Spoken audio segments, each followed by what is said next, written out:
Buenas tardes a todos los que estáis aquí en este aula magna de la Fundación Jiménez Díaz y a todas las personas que están conectadas online.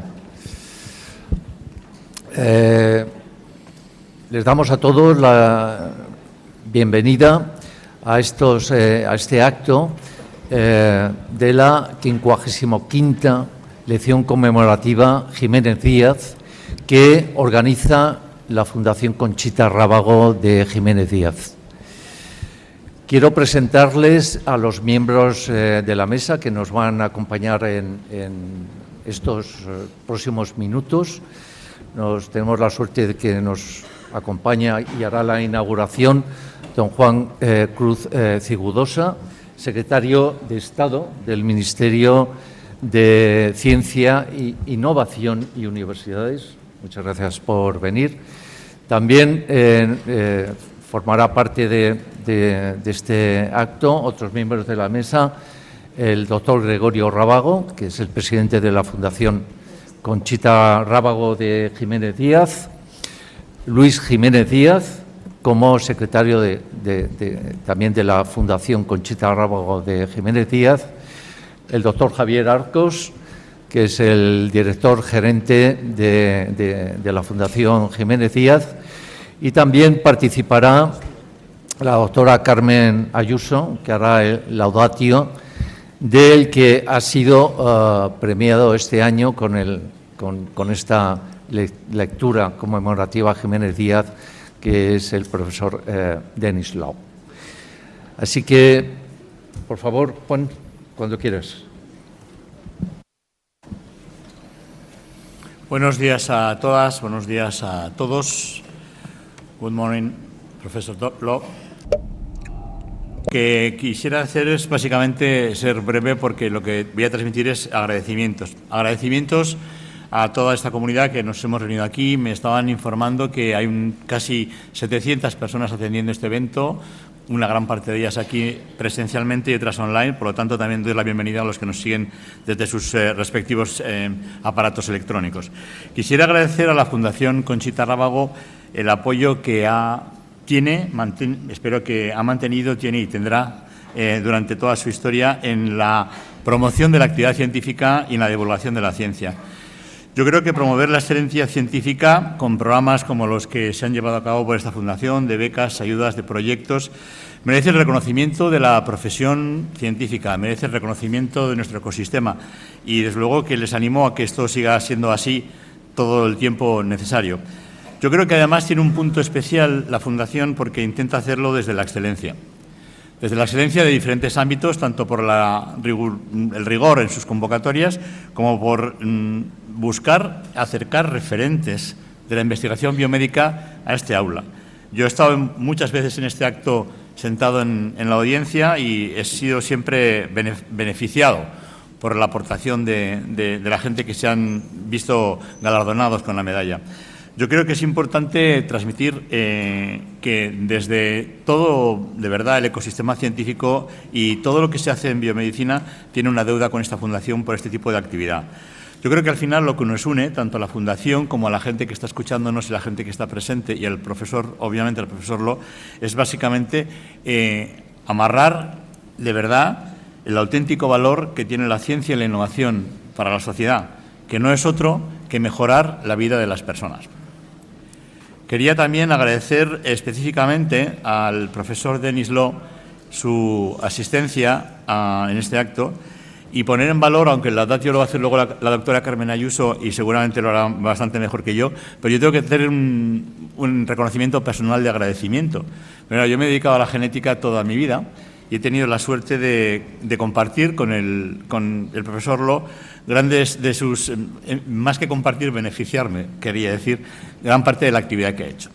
Yo creo que toda la relevancia de la investigación que ha llevado adelante el profesor Lo en el ámbito de lo que tiene que contarnos el DNA circulante es un camino que se abrió cuando se empezó a publicar.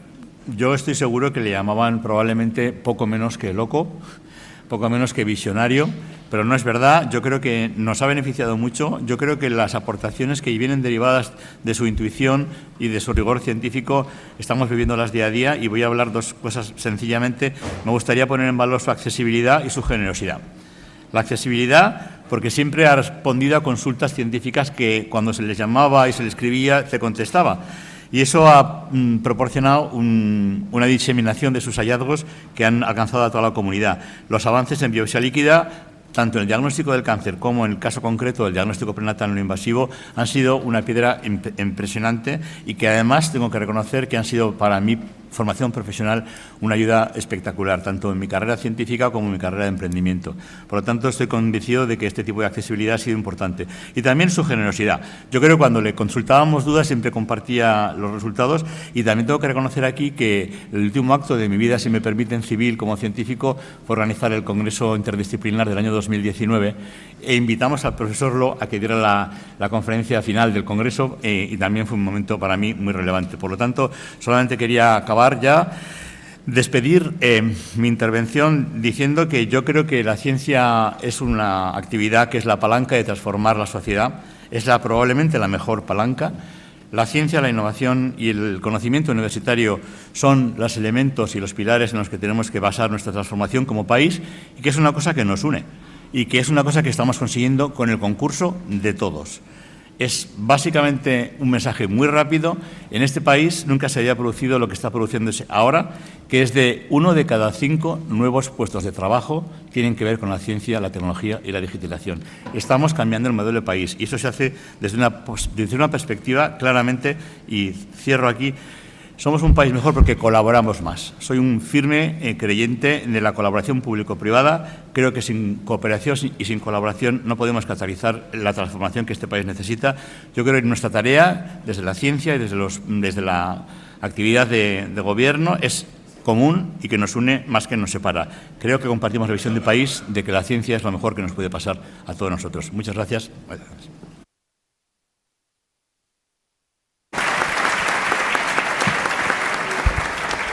Bueno, muchísimas gracias, Juan, por tus palabras y por estar aquí y presidir este acto.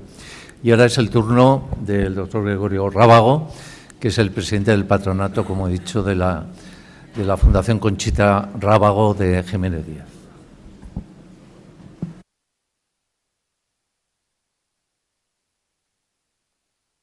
¿Está encendido? Vale, gracias.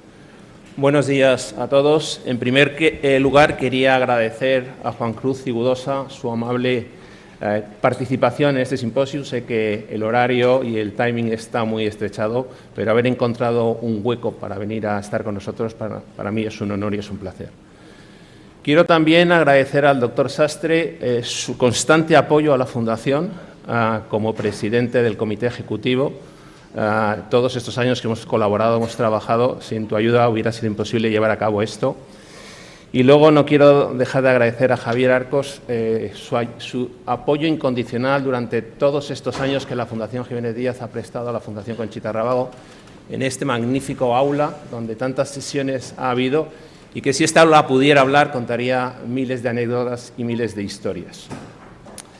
El patronato hemos intentado siempre mantener el espíritu que nos transmitieron hace años, y hemos intentado mantener los dos aspectos importantes de la Fundación: la memoria de don Carlos y el apoyo a la investigación con las becas que hemos ido dando. Y sin duda todo esto lo hemos podido desarrollar porque nos dejaron un legado muy importante, legado que estamos intentando mantener, que estamos intentando hacer crecer para que nuestra ayuda a la investigación y a este premio con los años sea cada vez mayor, y el premio sea de un reconocimiento que ya es muy importante, pero que tenga mayor reconocimiento. Hoy quería agradecer a la doctora Ayuso, al doctor Damián García Olmos, su inestimable ayuda para el simposium, que yo, siendo un neófito en esta materia, me ha parecido espectacular. He aprendido un montón de cosas y quiero agradeceros desde aquí el magnífico simposium y vuestra ayuda inestimable. Normalmente hago una pequeña presentación de la Fundación Conchita Rábago de Jiménez Díaz. Esta vez lo vamos a hacer en un formato un poco diferente. Gracias a personas que trabajan con nosotros, como Rosana, la directora de comunicación de la Fundación, hemos hecho un vídeo que refleja un poco lo que es la historia de la Fundación, en qué trabajamos y en qué hacemos. Y yo, antes que hacer una presentación, prefiero que todos veamos el vídeo, que creo que refleja claramente en el siglo XXI el espíritu de la Fundación, de dónde venimos y hacia dónde esperamos ir. ¿Podemos poner el vídeo, por favor?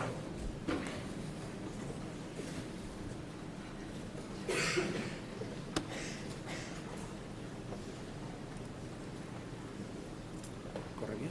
Sí. Este vídeo se ha hecho en las últimas semanas con participación de mucha gente y creo que refleja claramente nuestra visión y la de las personas que... María de la Concepción Rábago Fernández, Conchita, nació en Madrid a principios del siglo XX. Durante unas vacaciones de verano en Cercedilla, en la Sierra Madrileña, conoció a un joven Carlos Jiménez Díaz, estudiante de medicina. El flechazo fue mutuo y fulminante. 8 años más tarde se casaron en Madrid. Así empieza una historia de amor que continúa hasta nuestros días, con la misma intensidad de siempre y con más ilusión que nunca. Quizás es una de las formas como más nos gusta definir a esta fundación, como una gran y eterna historia de amor. Sin duda, don Carlos tuvo 2 grandes amores. El primero fue la medicina y el segundo fue su mujer, Conchita Rábago. Es difícil entender la historia y la vida de don Carlos sin entender a su mujer. Lo que los dos tenían era una pasión, es algo espectacular, es decir, van de la mano, no tienen hijos y son el apoyo el uno del otro y el otro del uno. Don Carlos tuvo la valentía de cuestionar muchas cosas de la medicina. Y este visionario crea su Instituto de Investigaciones Clínicas y Médicas con la intención de que se apoye en 3 pilares. Primero, a tratar al paciente en la cabecera, luego investigar los problemas de sus enfermedades y llevarlos al laboratorio para saber y conocer los motivos de la enfermedad, y luego transmitir estos conocimientos a las generaciones siguientes. Y con eso crea una medicina, la medicina del siglo XX y del siglo XXI. Así pues, formación, investigación y asistencia sanitaria son los 3 ejes de la obra de don Carlos. Era un científico de vuelo alto, el prototipo del médico que uno quisiera ser. Fue un visionario, fue el gran modernizador de la medicina española en el siglo XX. Entonces, estos 3 conceptos consigue fusionarlos en un entorno hospitalario, donde hay médicos que asisten, donde se realiza la investigación y donde hay gente que va a aprender. En los años 50 crea dentro de un hospital laboratorios de experimentación donde los médicos, cuando dejaban la cabecera del enfermo, iban a desarrollar experimentos para tratar de responder preguntas, y se empieza a crear el itinerario de médicos internos y residentes en España, que es recogida luego en el Sistema Nacional de Salud. Porque a día de hoy todavía nos seguimos inspirando en los pilares fundacionales que él implantó, que son la asistencia, la investigación y la docencia, cultura de excelencia, que de hecho impregna el ADN de todas las personas que trabajamos hoy, afortunadamente, en esta institución, y horizonte, porque nos sigue recordando que tenemos que ir un poquito más allá, ¿no? Y siempre tener una visión de futuro y no solo de pasado. En mayo del 67 muere don Carlos, y en ese momento toda la herencia de don Carlos pasa a su mujer. Esta mujer hay que agradecerle que hiciera esto. Y la Fundación Conchita Rábago es la continuidad de una idea genial como fue la suya. Decide crear una institución que es la Fundación Conchita Rábago, que tiene 2 tareas fundamentales. Una es promocionar la investigación mediante ayudas directas a personal que viene a investigar, viene a innovar, o también con la celebración de la lección conmemorativa Jiménez Díaz. La idea es reconocer la labor investigadora científica de un profesional que se ha destacado por el impacto de todos sus estudios y trabajos a nivel científico. Tenemos un número muy importante de premios Nobel y Príncipes de Asturias que lo han recibido bien antes o bien después de que nosotros le entregáramos el premio. En el plano personal fue una satisfacción y un honor extraordinario, sobre todo el comprobar la gente que me precedió, gente que ha cambiado el mundo realmente. Yo me parecía un sueño, porque aquello fue, para mí es la distinción más, porque es muy médica, además te pueden dar esto o lo otro, pero esta pertenecía a tu trabajo médico. Bueno, no me lo podía creer cuando me lo concedieron, porque es el último premio al que yo podía aspirar o con el que yo podía soñar. La lección conmemorativa y el premio ayuda muchísimo a esa traslación de la ciencia básica a la clínica, junto con la formación de científicos, las becas que la Fundación apoya. La política de becas de la Fundación Conchita Rábago es una gran oportunidad para la Fundación Jiménez Díaz y para el Instituto de Investigación, y creo que si tuviera que resumir en una única palabra es un lujo, ¿no? La primera entidad que creyó en mí y me ayudó a poder hacer mi carrera investigadora fue la Fundación Conchita Rábago. Tenía intención de formarme en Estados Unidos, que me permitió dar un salto cualitativo muy importante y poder dedicarme a lo que realmente me gusta, que es compaginar la investigación clínica con la asistencia a los pacientes. Me ha permitido desarrollarme junto a profesionales e impulsar mi carrera de una manera que estoy segura de que me va a abrir muchas puertas en el futuro. La estoy haciendo en un sitio de referencia, con profesionales increíbles, con proyectos súper innovadores, y realmente eso es lo que más importa. Yo llevo 12 años en el Instituto Nacional de la Salud, en Estados Unidos, en el área de Washington, y bueno, pues le debo mi situación actual en gran parte a la Fundación Conchita Rábago. Es importantísimo. Estas ayudas, las primeras de doctorales y las segundas de formación en el extranjero, marca el sello de don Carlos Jiménez Díaz en lo que se hace en nuestra institución. Deja una impronta, les deja a las personas que reciben esa formación, pero también en nuestra actividad y en lo que hacemos por nuestros pacientes. Y por eso entiendo que cuando don Carlos fallece, la única manera de mantener viva la memoria de don Carlos es hacer algo que era muy generoso, es decir, todo lo que tengo lo destino a una fundación. Y así continúa esta increíble historia de amor que esperamos que dure al menos otros maravillosos 55 años. Y nos mantiene en ella una ilusión y un amor. El amor a nuestros enfermos, el amor a nuestra ciencia, que mejor podemos cultivar, y el amor en conjunto a toda esta institución, y la ilusión de que podemos perseverar, y perseverando seguiremos mejorando. Bueno, quiero agradecer a todas las personas que han participado en este vídeo.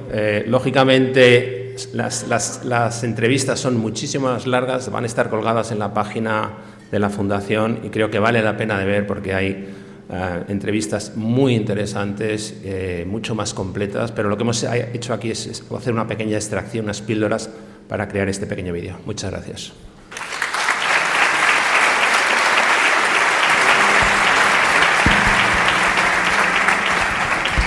Gracias, Gregorio.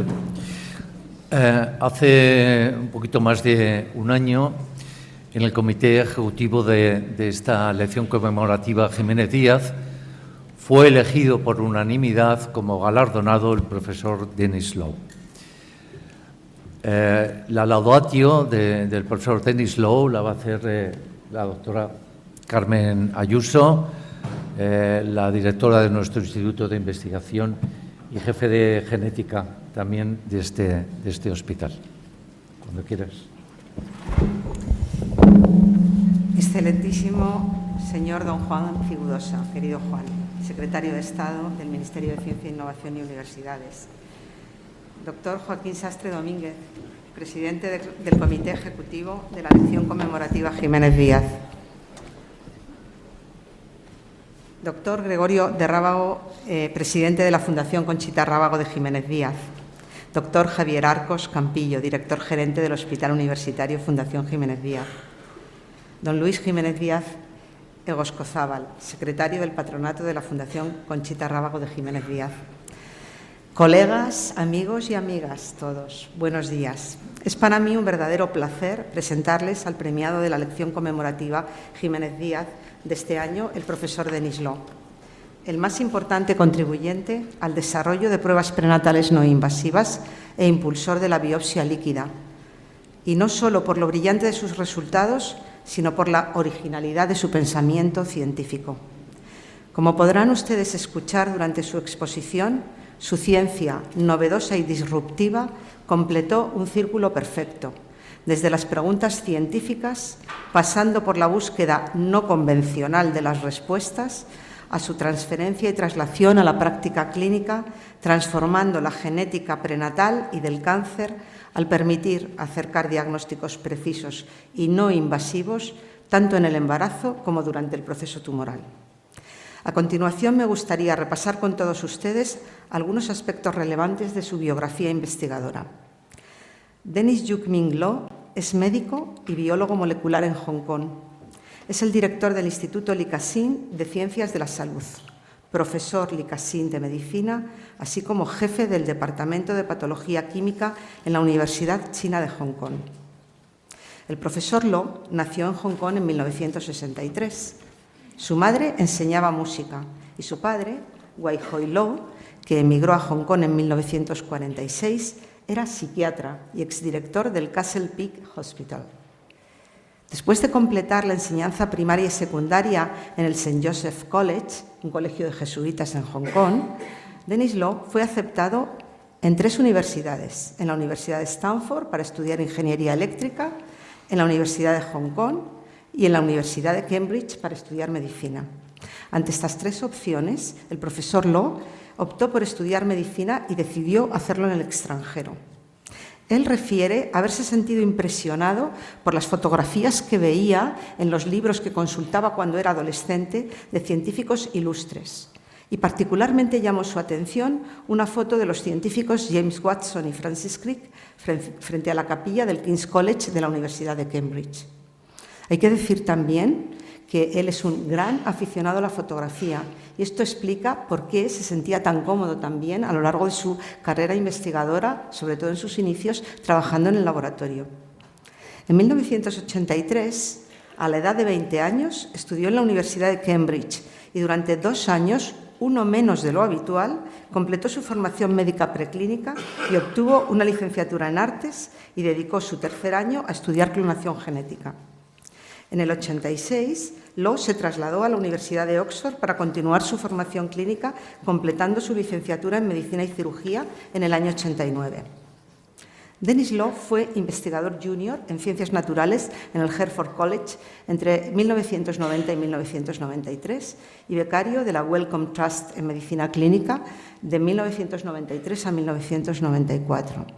Se doctoró en Filosofía en 1994 y en Medicina en el 2001, ambos en Oxford. Después de obtener su primer doctorado, Lo se convirtió en profesor de Bioquímica Clínica y miembro del Green College de la Universidad de Oxford. También fue consultor honorario de Patología Química en el Hospital John Radcliffe en Oxford. Después de este periodo de formación pre- y postdoctoral, Lo y su esposa Alice regresaron a Hong Kong a principios de 1997. Les recuerdo que era un año histórico para esa ciudad, ya que volvió al gobierno chino después de años de gobierno colonial británico. Allí el profesor Lo fue profesor titular en el Departamento de Patología Química de la Universidad China de Hong Kong. Y ha sido en su país, en China, donde el profesor Lo ha venido desarrollando su labor científica en estos últimos 27 años.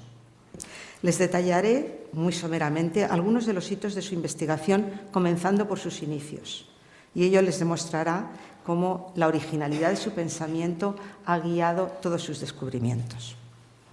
Durante el primer año de Lo como estudiante clínico en Oxford, asistió a una conferencia de John Bell, en la que éste habló sobre la técnica de investigación entonces novedosa de la PCR, que no les voy a decir en qué consiste porque, lamentablemente, después de la pandemia, todos sabemos lo que es la PCR.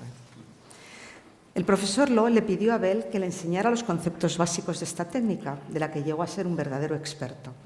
Y unos meses después, trabajando en el laboratorio del profesor Fleming, Lo descubrió que la técnica generaba muchos falsos positivos debido a la contaminación. Ello dio lugar al artículo titulado «Resultados falsos positivos y la PCR», que se publicó en Lancet en 1988 por un joven Dennis Lo de apenas 25 años. Durante su doctorado, Lo deseaba desarrollar una prueba de diagnóstico prenatal utilizando ADN procedente de las células fetales presentes en la sangre materna. Sin embargo, se encontró con varios obstáculos, como la baja concentración de células fetales, una alta tasa de falsos positivos y la persistencia de estas células fetales después del parto. Sin embargo, en el 96, Lo leyó 2 artículos en Nature Medicine que hablaban del DNA tumoral circulante que era detectable en el plasma sanguíneo de los pacientes con cáncer. Por tanto, cambió su estrategia para buscar ADN fetal libre de células en sangre materna. Así, en 1997, y utilizando el cromosoma Y como marcador en madres que gestaban fetos varones, Lo informó de la presencia de ADN fetal libre en las células de la sangre de las gestantes, publicándolo de nuevo en Lancet. Las investigaciones del Dr. Lo en estas líneas continuaron. Aquí mencionaré solo algunos de los hitos alcanzados. Lo desarrolló una prueba prenatal no invasiva utilizando ADN fetal libre de células para la enfermedad de RH. También detectó ARN fetal en la sangre materna, lo que indicaba que genes estaban expresados. Luego, buscó métodos novedosos para aislar el ADN fetal de la sangre materna y en 2002 encontró diferencias en la metilación del ADN entre la madre y el feto. En 2008 reportó la aplicación de la nueva técnica de secuenciación masiva o NGS, con una capacidad mucho mayor que la PCR tradicional para detectar el síndrome de Down causado por la presencia de un cromosoma 21 extra, con una alta sensibilidad y especificidad. Esta técnica se introdujo en la clínica en el año 2011. Estamos hablando de hace ya 13 años. En 2013, su grupo demostró que también se podía determinar el epigenoma fetal a partir del plasma sanguíneo de la madre. Pero además, Lo, junto a las pruebas prenatales no invasivas, comenzó a investigar el diagnóstico, perfil y pronóstico del cáncer a partir del ADN tumoral circulante utilizando la secuenciación masiva en 2012, reportando el perfil genético del cáncer en el plasma sanguíneo de los pacientes. Y más recientemente, investigando aspectos relacionados con la epigenética del DNA libre y el llamado fragmentoma, que reconoce patrones de fragmentación del DNA basados en señales epigenéticas que marcan el origen tumoral del DNA circulante y que permitirán desarrollar más pruebas y más fiables para el diagnóstico, pronóstico y biomarcadores terapéuticos en cáncer. Además de los descubrimientos alcanzados, apenas he enumerado unos pocos, el profesor Lo se ha destacado por su capacidad de transferir el conocimiento a la industria y de ahí a su aplicación en la práctica clínica. Lo es cofundador de 2 empresas de biotecnología junto con sus colaboradores Chu Rosa-Chu y Allen Chan para la detección del cáncer mediante ADN tumoral circulante y las pruebas prenatales no invasivas respectivamente. Y tiene docenas de patentes, muchas de las cuales han sido licenciadas y condujeron a la aplicación de sus descubrimientos para mejorar la comprensión del embarazo, el cáncer y el seguimiento del trasplante de órganos. Para terminar, me gustaría mencionar algunos de los numerosos méritos académicos a los que hoy va a sumar el premio de la lección conmemorativa Jiménez Díaz. Fue editor asociado del Clinical Chemistry hasta el año 2021. En el 2013 fue nombrado miembro de la Academia de Ciencias Americana y ha sido reconocido por el premio King Faisal en Medicina, el premio Thomson Reuters de Citación en Química, el primer Future Science Prize in Life Science en China, que es considerado el premio Nobel chino en el año 2016, el Breakthrough en Ciencias de la Vida, la Medalla Real y el premio Lasker de Baker en Investigación Médica Clínica en 2022, que también es considerado por algunos el preludio del premio Nobel en Medicina. Sus investigaciones centradas en la detección del ADN libre en el plasma sanguíneo fetal y tumoral principalmente y sus trabajos pioneros en estos campos han sido fundamentales para el desarrollo de las pruebas prenatales y oncológicas no invasivas, lo que es considerada una revolución en el ámbito de la medicina fetal y del cáncer y que realmente ha cambiado la vida de las mujeres embarazadas, el devenir de los fetos y de los pacientes tumorales en el mundo. Professor Denis Lo, it has been for me a great honor to introduce you to this audience, and it will be a great pleasure for all of us to listen to your conference. Good afternoon. It's a great honor and privilege to have been selected as this year's commemorative lecturer for Jimenez Diaz. It's my honor and my pleasure to visit the lovely city of Madrid. So today I'd like to share with you some of my experience with actually developing new diagnostic methods. So this is a picture of myself actually taken over 30 years ago when I was a medical student in Oxford. So as a medical student, we have to study different subjects, and one of those is obstetrics. So learn about how when a woman is pregnant, she'd like to know about the health of the baby, including the genetic health. But at that time, if you want to test the chromosomes or DNA of a baby, we have to basically obtain some fetal tissue to testing, such as through a process of amniocentesis. You can see that we can have to stick a needle into uterus. And every time we do that, there's a risk that we might harm or even kill the baby. So as a young medical student, I was thinking, is it possible that we could develop something safer? For example, just by taking a blood sample from a mother. But of course, the common belief is that the blood circulation of the mother and baby are separate. So theoretically, we can't do it. But then I was thinking, well, maybe that conventional thinking may not be completely correct. Maybe it's possible that the baby might release its cells into the mother's blood. But the question is, if you find those cells, how do you know it is from a baby? So I thought, well, how about if the baby is a boy, then maybe actually we can start to find male cells in the circulation of mother. So at that time, as a medical student, I actually went to find some professors. And eventually, one professor who is a histopathologist let me do some experiment in his lab. So you can see here, we use in situ hybridization, in which we have a probe which will bind to the Y chromosome and give you a black dot. So here you can see in this sample there are a number of male fetal cells in the mother's blood.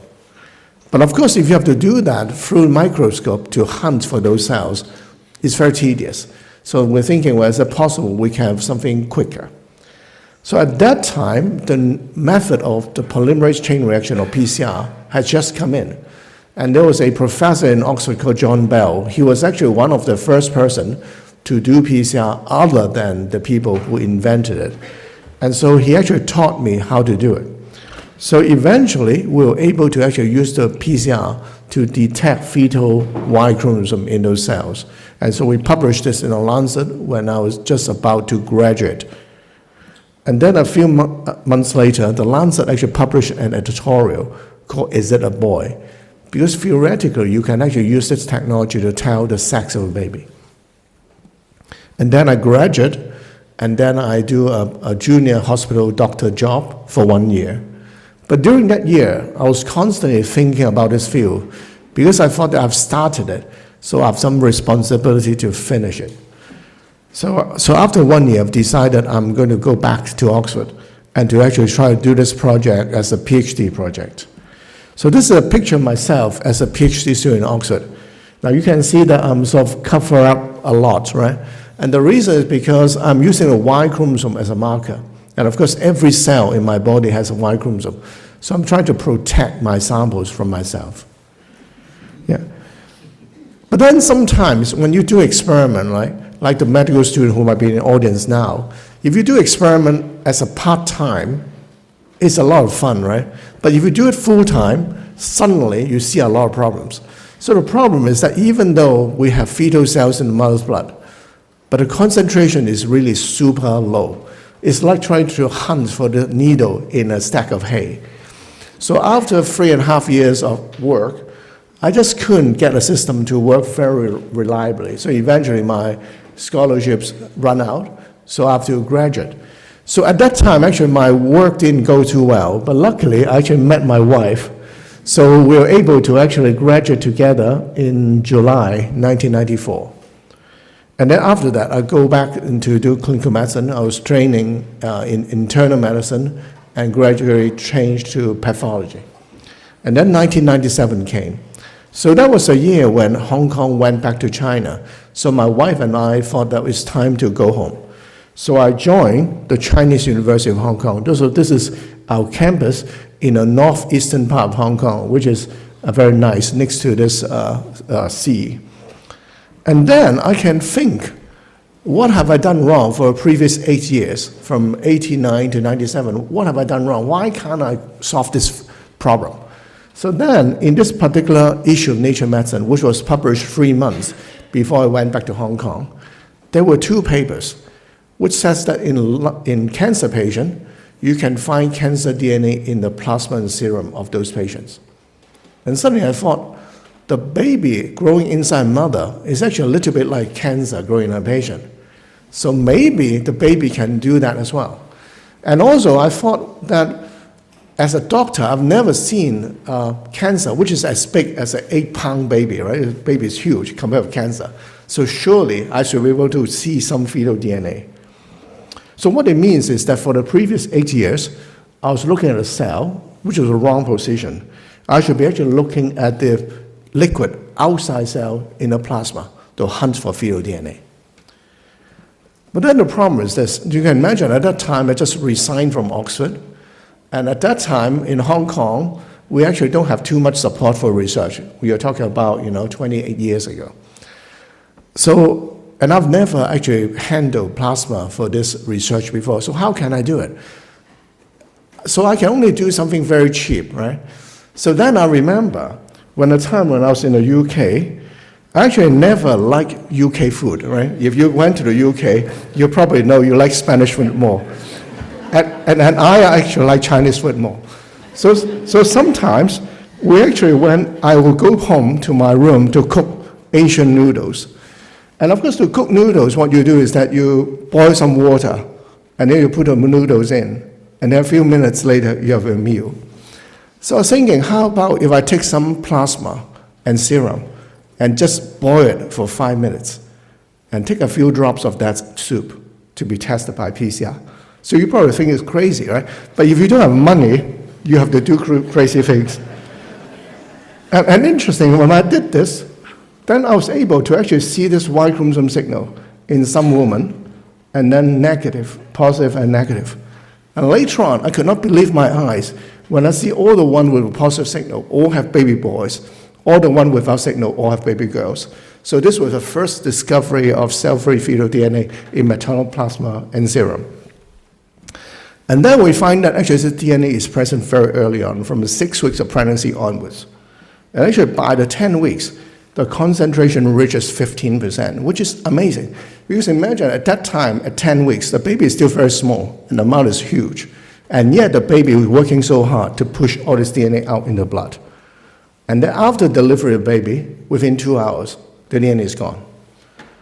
Well, then I thought, well, can I use this to try to diagnose some diseases? And of course, the number one reason why pregnant women go for prenatal testing is because they're worried the baby might have Down syndrome. And Down syndrome is caused by baby having an extra copy of chromosome 21. And normally, you diagnose Down syndrome this way. You take a cell from a baby, and then you probe the cell. And then you see how many chromosome 21 there is inside the cell. So in this case, 3. So the baby have Down syndrome or trisomy 21. But the problem is this. For my field, I don't have cell. I'm actually looking at DNA swimming outside cells. So that's a problem. So how can you don't have cells and just look at things outside cell and deduce what is happening inside a cell? So it actually took us 10 years to solve this problem. And luckily for that 10 years, my boss didn't fire me, right? They still keep me going. But in the end, the solution actually looks very simple. So just imagine you have a wallet. Sometimes you have 4 coins in a wallet. And some other time, you only have 3. And I want to know how much money you have today. And of course, a simple way is to ask you, well, hand me your wallet, right? But that's a little bit intrusive, like doing amniocentesis, right? But another way to do that is to ask you to stand on a balance. Now, theoretically, the day when you have more money, you should be heavier, right? So provided that your balance is accurate enough. So what it means is I need to build a very accurate balance for DNA. And of course, at that time, the best way to detect DNA is use an amplification system like PCR. But the problem is that if you just amplify plasma DNA, inside, most of the DNA is from mother, so the red dot, with very few DNA molecules from a baby, which is a yellow dot. So I'm thinking, well, if I cannot do it this way, maybe I'll actually distribute all these DNA molecules into many reaction wells so that one well only have one molecule or no molecule. So this is the digital PCR. And of course, to the young people in the audience, you think, well, digital PCR, no big deal. But remember, we're now talking about the middle of year 2000. So at that time, digital PCR is very, very uncommon. And then, in this sort of situation, the fetal DNA can be analyzed on its own without interference from a mother. So we did the digital PCR and managed in 2007, showed that we can actually use this quantitative digital PCR to tell if a baby has Down syndrome. But interestingly, after we published this paper, within a few weeks, another group published a paper, which is very similar. And also, very strangely, both papers were submitted on the same day, which is May the 9th, 2007. So the good thing about that is we know that our data is probably correct, right? Because somebody else can reproduce it. The bad thing, of course, is that we have competition, right? So both of us now want to go and crack this Down syndrome test. But the problem is that we run, and suddenly we find that there's some problem. And the problem is that if you try to do PCR, you need to design a primer to amplify a gene. So you look at one gene on chromosome 21, another gene on another chromosome, let's say chromosome 1. But the problem is that on chromosome 21, there are actually something like 150 genes. So you just focus on one gene, you're basically wasting the information for the other 149. So the method is not very efficient. So we have to think about ways in which I can use all the information. So at that time, next generation sequencing was just coming in. But the thing is that people use next generation sequencing at that time to look at qualitative changes. So whether a tumor has a mutation or not. So yes or no. But we wonder, can I do it quantitatively and randomly? For example, like you can see here in the plasma, there are millions of DNA molecules. And some are mother, some are baby, the red one. And then I randomly sequence the molecules. And because I know the human genome sequence, I can map each of those molecules back to the chromosome. And then below, I can do some statistics to analyze what is the distribution of different chromosomes. Now, theoretically, the chromosomes should be in the distribution of 1 to 1, right? One chromosome 1 to one chromosome 2 to one chromosome 21, okay? Except that, of course, chromosome 1 is longer than chromosome 21, so we can normalize it, etc. So we did that, and lo and behold, we find that the test was very good. For example, here you can see that the red signal and the green signal are from baby, boys and girls, with trisomy 21. We analyze in mother's blood. And whereas the blue and orange is a normal pregnancy. So we test 28 cases. 14 have Down syndrome, 14 normal. We have 100% accuracy. And then, of course, then we publish this in the year after, 2008. But strangely, actually a few weeks of this publication, the other guys published their paper as well. And then I started to say, well, who is this guy? We can look at the last author. It's a guy called Stephen Quick. So I take a look at his website. So I see that he's from Stanford in bioengineering. And interestingly, he also studied in Oxford. Actually, also graduated in '94, the same year that myself and my wife graduated. So then I went home and told my wife about this. And then she said she didn't know this guy, right? But of course, she has this photo. And that's Steve Quick. So this almost like, somehow the fate has brought us together. And then actually a few years later, after this, because of this work, I was fortunate enough to be elected into US National Academy of Science. So I remember on the day when the result came out, they published it, and I saw my name, very happy. And then I looked down, and I saw his name. So in the end, actually, three of us took a photo there. But anyway, now back to the science. So now we have shown that this method seems to work very accurately for Down syndrome. So, but before we can push this out, I need to do a clinical trial. So we spent the next 3 years doing, and eventually a trial was published in 2011. So accuracy is very high. There's Down syndrome pregnancies, the normal pregnancy, accuracy is over 99%. So we think, well, it's ready. But of course, working in university, I couldn't do it in university. I have to somehow work with companies. But of course, to work with companies, the first thing they ask you is, Do you have patents? And so for the last 20 odd years, we've been very hardworking, diligently writing patents. But initially, where I first started, we were not very experienced. So actually, my university actually licensed my first patent in this area to a British company. But the company actually didn't realize the importance of this work. So they thought it was rubbish. So 3 years later, they threw it back to university. And of course, that turned out for that company to be a big mistake. So actually, the person who made that decision, of course, later on left the company. But anyway, so the patent came back to university, so I have to find another person or company who is interested. So in one of the conferences in Thailand, I met this gentleman who is Charles Cantor, who at that time was the chief scientific officer of a company called Sequenom. So we started to collaborate, and then eventually they licensed my technology. Now, but in Stanford, of course, you can see that they probably have a lot of experience with companies. So Steve Quick actually licensed his technology to a company called Verinata, which was then bought by Illumina for something like $600 million US dollars. So now you can imagine you have Sequenom with my patents and Illumina with his patent, and they like to use this like, weapons, right? And they start fighting. So then there was a series of 4 lawsuits. So fortunately, I won 3 of them, and they won 1.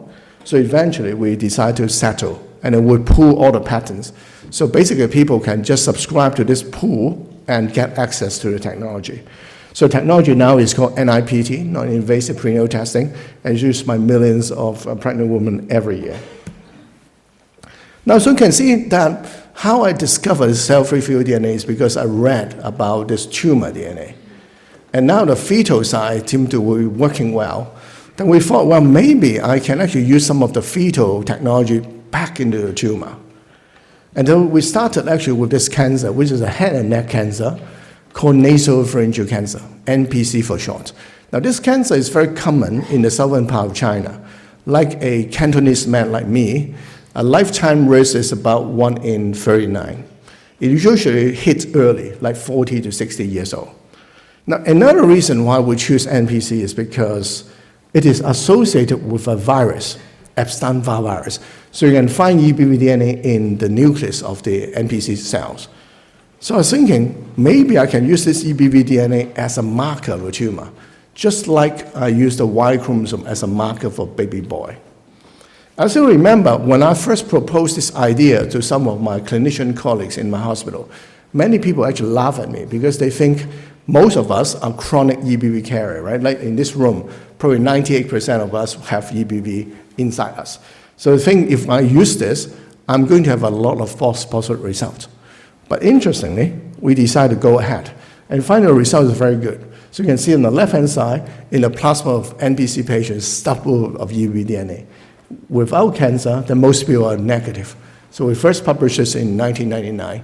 And in the subsequent 2 years, we basically laid the foundation of cancer liquid biopsy. We show that the later the case is, stage is, the higher the level of DNA. You can use it to track the cancer, etc. But one question remains, is can you use this technology to detect cancer early, to screen for cancer? Now we think it's worth doing because like many cancer, the earlier you detect this cancer, the better, because the earlier you can treat. For example, if you detect in stage 1, then over long term, 90% of people survive. But if you wait until stage 4, over long term, 40% of people will die. But unfortunately, in Hong Kong, 76% of this cancer is only discovered in stage 3 and stage 4. So many people are dying. So we'd like to do something to see if we can actually use this plasma DNA to screen for this cancer. So a few years ago, we started a study to try to screen for 20,000 people over a period of 3 years.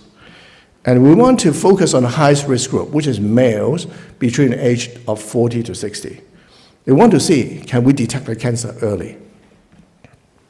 So this is a study protocol. So when we enroll in the study, everybody, we did a plasma uvDNA. If it's negative, we stop. But if it is positive, we'll wait for 4 weeks and then test the person again. And the reason is we were thinking that maybe sometimes we've got cold or other viral infection. So maybe actually that will have false positive results. So you give them 4 weeks to recover. that should reduce the false positive rate. If both tests are positive, then we'll go for endoscopy and MRI. And then we treat all the cancer, and we follow the whole group up on an annual basis. So in the end, we actually obtain over 20,000 subjects.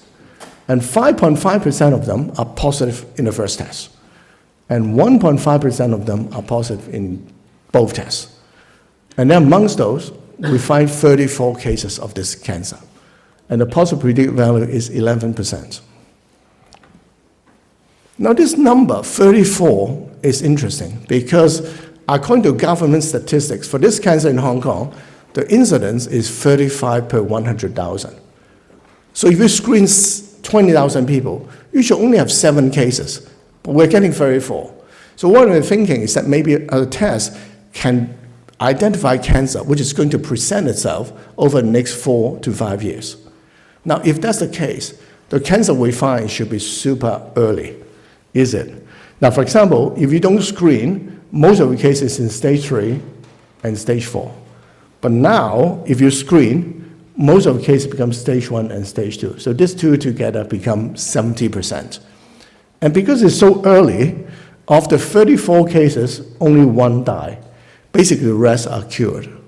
But if you don't screen, you can see that over long term, 40% people will die. So in other words, the chance of dying is reduced 10 times. So this work was published in the New England Journal of Medicine in 2017 and was chosen to be one of the top 10 articles of that year, which is over here.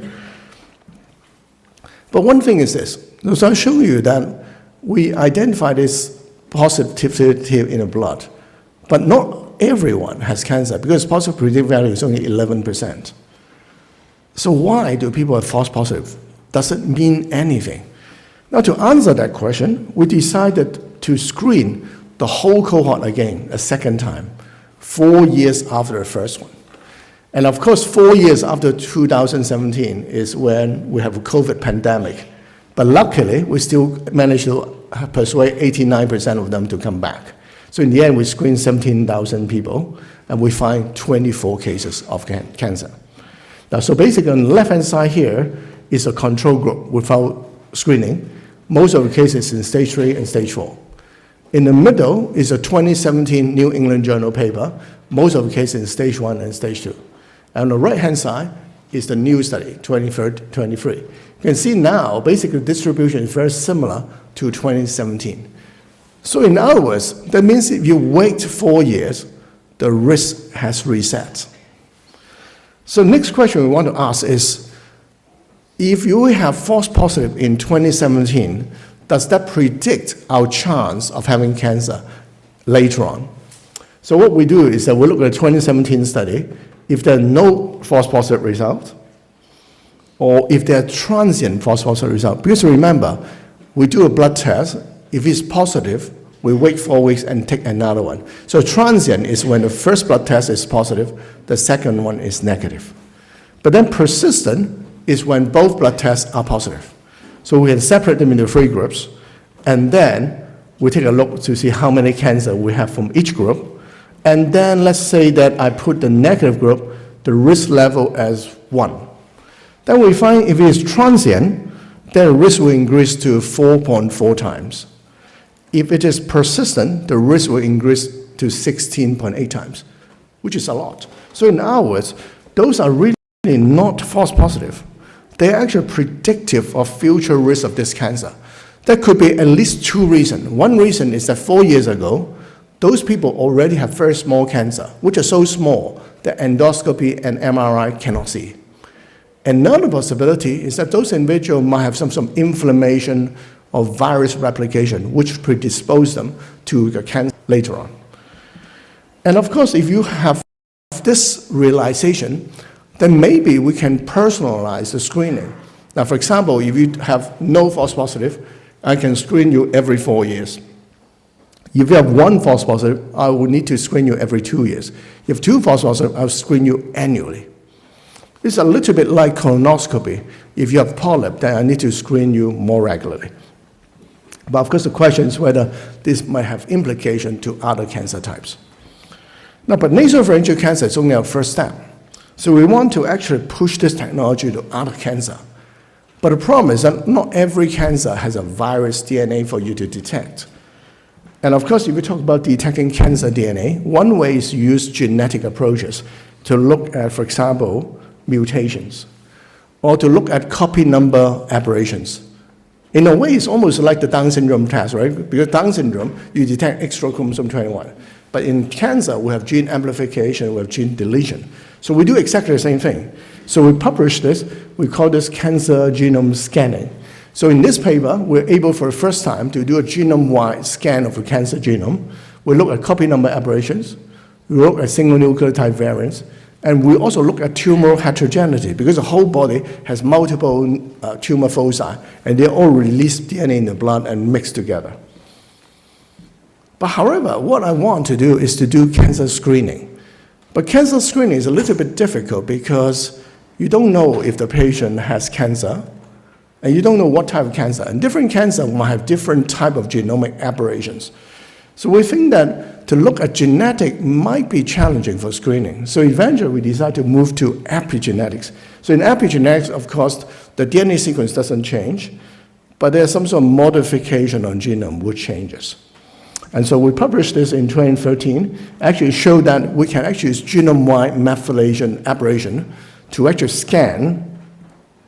And we can actually use one test to look at multiple types of cancer. So the red areas are the aberrant area. So one test, multi-cancer. And furthermore, because different organs in our body have got different epigenetic signature, you can also use this technology to tell us where is the cancer. So what we do is that we basically make a database of the methanomes from different tissues, and then we develop algorithms which will allow us to tell where is that cancer. So this combination technology was chosen by MIT Tech Review as one of the top 10 breakthroughs in 2015.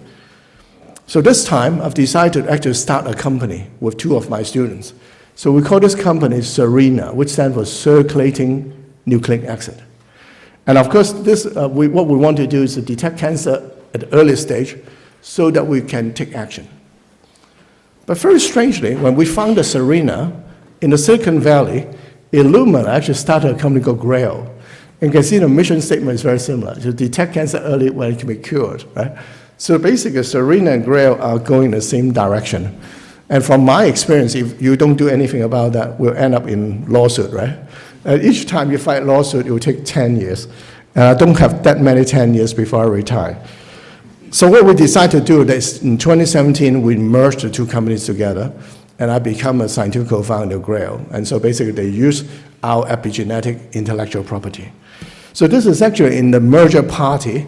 The background here is the NBA final of 2017. So you may recall that year is the Golden State Warrior who won. But when we booked this room, actually we didn't know they were going to win, so we're very lucky.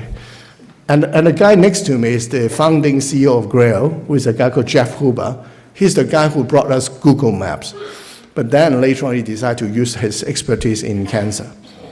So after a few years of work, Grail launched this product called Gallery, which is basically using this epigenetic approach to detect 50 different types of cancer and tell you where it is.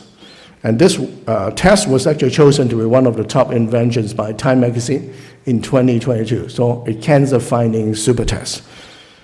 And of course you will say, well, so how good is this test? Now, for example, a few months ago, they published this paper in Lancet Oncology in which they looked at over 6,000 people, and the median age is around 62 years old. And if the test is positive, the chance of that person having cancer at that time is 75.5%. If the test is negative, the chance of them not having cancer at that time is over 97%.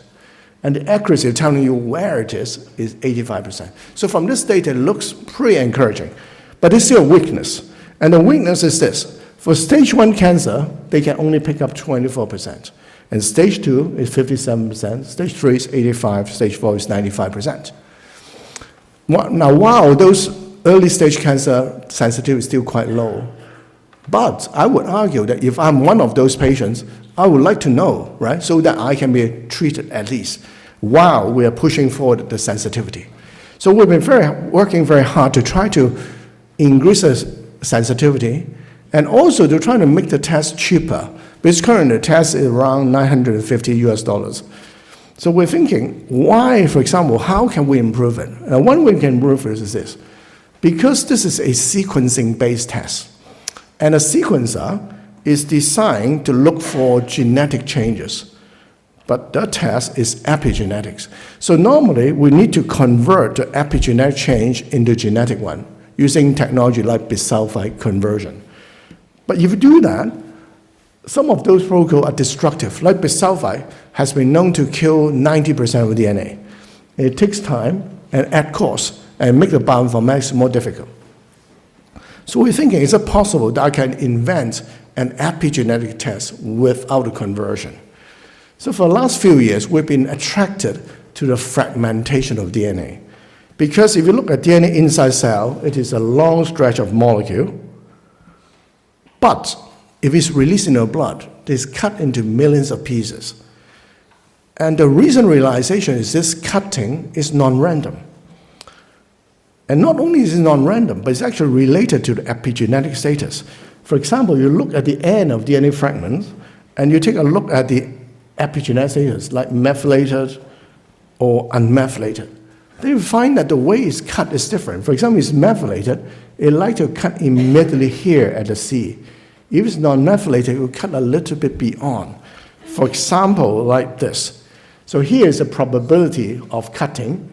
And then here, I put the C, which can be methylated, in position 0.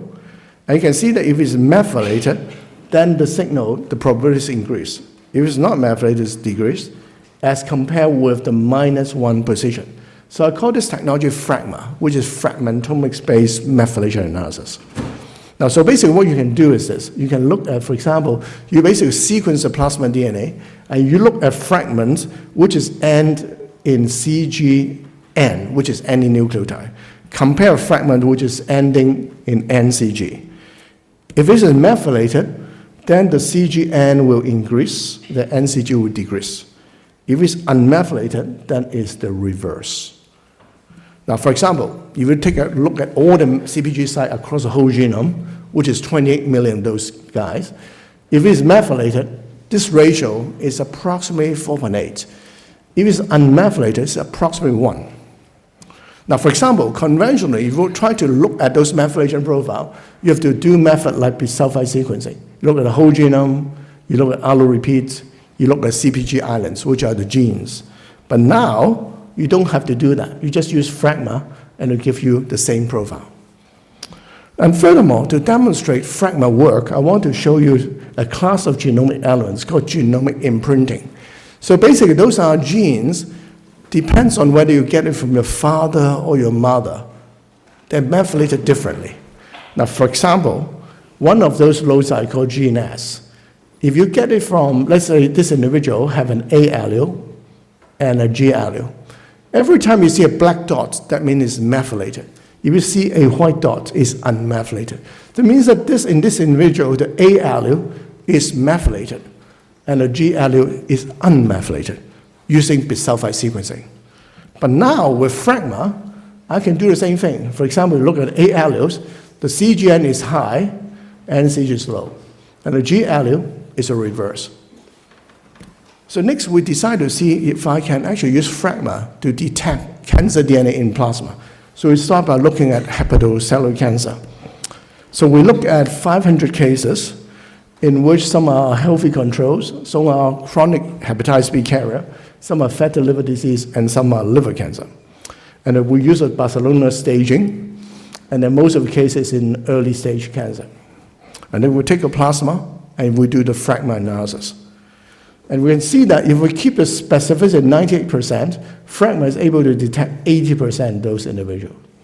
But of course, currently, the gold standard is alpha-fetoprotein. So in the same condition, AFP can only detect 56%. So clearly, the thing that we can use this technology, for example, to screen for hepatitis HCC in areas with a lot of chronic hepatitis B carrier, like in China.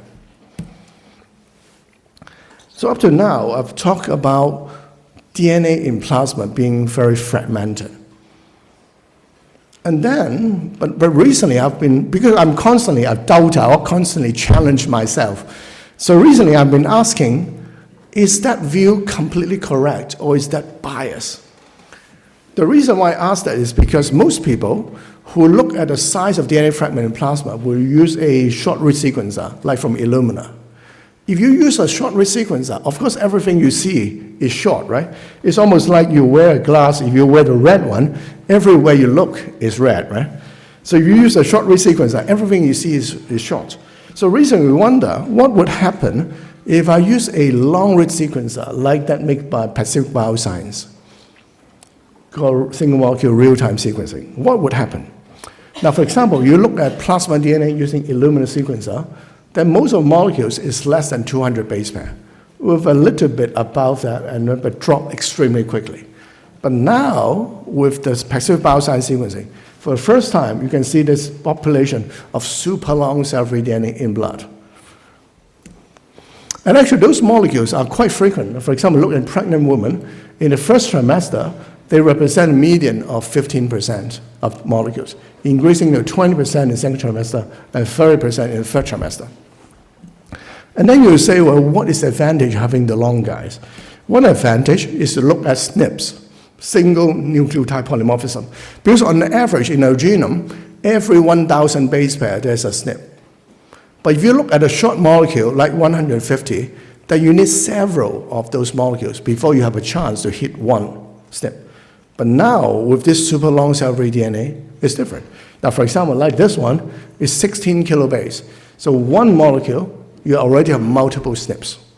And this one, over 20 kilobase, and one molecule, you have multiple SNPs. So for people who are working to try to sequence the whole genome of a baby or look at monogenic disease, this is very useful. But of course, you wonder, what about cancer? Do they have super long cell-free DNA? And the answer is yes. This is in hepatocellular cancer. You can once again see the super long cell-free DNA in blood.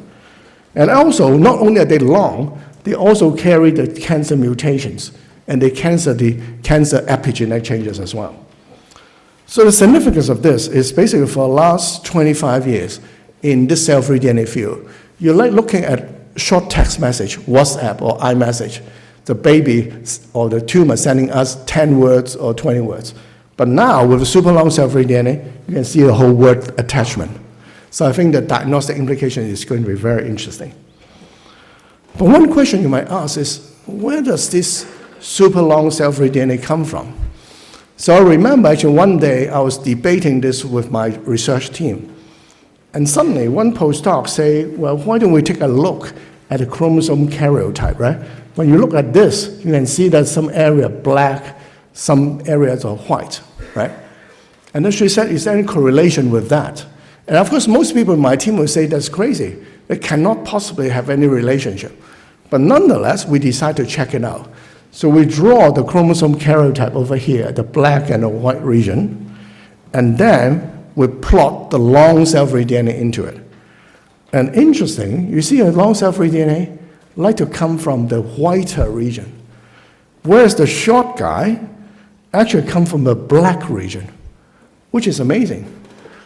And then, of course, you will say, well, what's the white region and black region? But of course, the black region is a heterochromatin, where the genes are silenced. And the white region is the euchromatin, where the genes are expressed. So then, what we decide to do is to separate those genes into different expression levels, so low, medium, and high, and see what happens to the long cell-free DNA. You can see the long cell-free DNA, the higher gene expression, the more long cell-free DNA you get. But if you look at a short guy, basically they do not show you that pattern. So by doing this, suddenly there's a new type of diagnostics, because you can look at genes which are expressed in cancer, like liver cancer here, and then you can actually look to see whether you have long cell-free DNA from those genes. And lo and behold, from that, you actually have a liver cancer test in the first generation, area under the curve is 0.9. So basically what this does is to give us new possibility, because normally when you do cell-free DNA, you're talking about looking at DNA, looking at genetic epigenetic change. If you want to look at gene expression, you have to look for cell-free RNA, but RNA is less stable. But now there's discovery that the super long cell-free DNA come from active expressed genes, will allow us to use DNA to also look at gene expression. So this work was actually recently published in Genome Research. And so actually to sort of commemorate this, I actually designed a cover page for this journal, which is this one.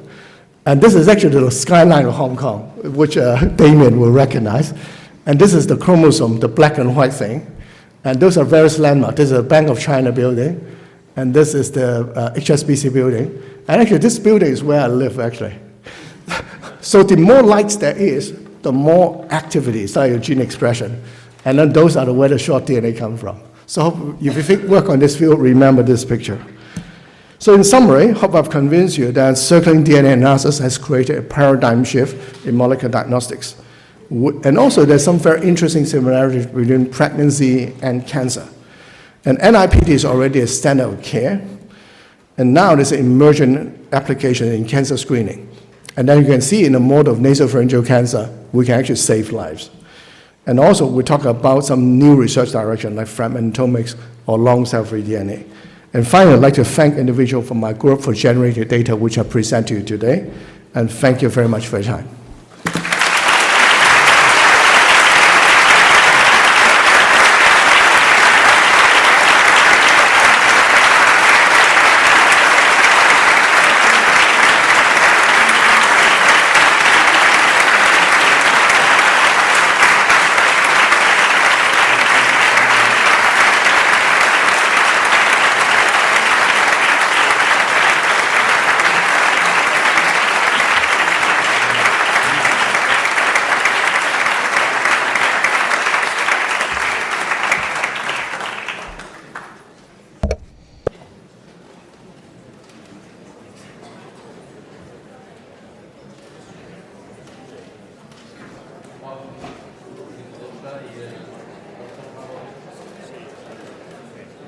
Ahora.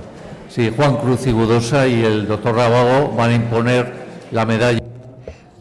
Dennis Lowe will now be presented with the medal.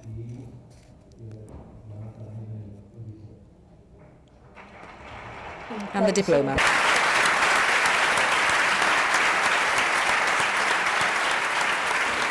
Yo creo que el que sabía hacer una